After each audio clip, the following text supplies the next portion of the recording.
Nareo tovavy mbola tsy ao anaty tokantrano, zany hoe mbola mpifamofo ho fitsonjovana ny fahasalamanareo re tompoko dia no tsara reto anarana lehilahy tokony ho fadio raha te ho ela velona dia fadio reto anarana lehilahy reto. Ny tananlarana voalohany i Cédric, atsotsika izy hoe Sedy.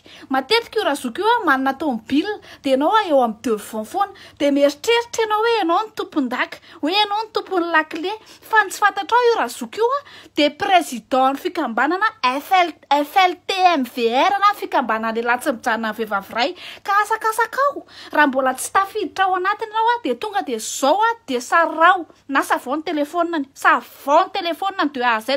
Verifiao le hoe isaoby varotra menakely, verifiao dia atsoy fa tsy varotra menakely io saoby io. Larana faharoa tsy mifanalavitra amin'ny Cédric na i Sedy dia i Patrick, atsotsika koa izy hoe i Pat na i Pa. Io razoky io le mpiteny aminareo vehivavy hoe say mivady ato trano efa tsy milamina intsony efa tokantrano sisa niraisana. Mivady na be voka fa nefa zao vao napetrany tamin'ny omaly io zazy io ka zao ialao dia zao raha tsy te hamelona zanabaratra. Tondra larana fahatelo dia i Naina.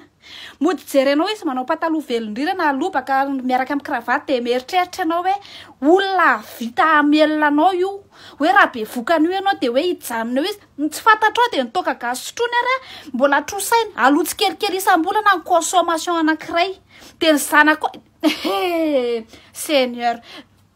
Fa efatra nefa tsy sahala amin'izy telo lahy dia ihaja io rehefa miaraka aminy ianao dia ataonao an-tsaina hoe miaraka amin'ny ray aman-dreniny koa ianao, miaraka amin'ny fianakavian'ny ray amanontolo.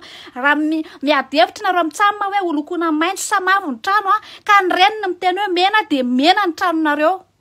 Fahadimy farany dia raha miteny anao hoe reine laingy pandaingy, raha miteny aminao izy hoe bonjour dia mila mivoaka ianao manamarina hoe tena jour tsara ve satria efa trop loatra ny laingany. Iza ny ao an-tsainao, iza ny anarana ao an-tsainao voalohany. Voilà, iandry. Izy io le mpiteny aminao hoe amin'ny anniversaire andriry omeko andry zao tontolo zao sy mifoko manontolo.